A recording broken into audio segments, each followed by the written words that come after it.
السلام عليكم ورحمة الله وبركاته. إذا المنتخب الجزائري في مواجهة منتخب رواندا مقابلة ودية من أجل الوقوف على آخر اللمسات والاستعداد للمسابقات القارية المستقبلية. نتحدث هنا عن كأس أفريقيا التي تقام إن شاء الله تعالى بالأراضي المغربية.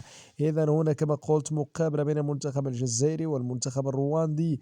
المقابلة ستقام على استاد محمد حملاوي على قناة الجزائرية الثالثة بتعليق بلال بناري الخميس على الساعة 4 بتوقيت غرناطة، 7 بتوقيت مكة المكرمة. آخر 5 لقاءات للمنتخب الجزائري، 4 انتصارات وتعادل، في حين رواندا انتصارين هزيمتين وتعادل. وبالتالي كما قلت هي مقابلة من أجل الاستعداد ومن أجل الوقوف على آخر اللمسات، من أجل تعزيز الكتيبة، ومن أجل طبعا إيجاد الأسماء المناسبة للمقابلات الرسمية المقبلة. فطبعا لمن ستؤول هذه المقابلة التي يقرأ من خلال عنوانها أنها ستكون المنتخب الجزائري في انتظار التأكيد، فرواندا منتخب لا يستهان به.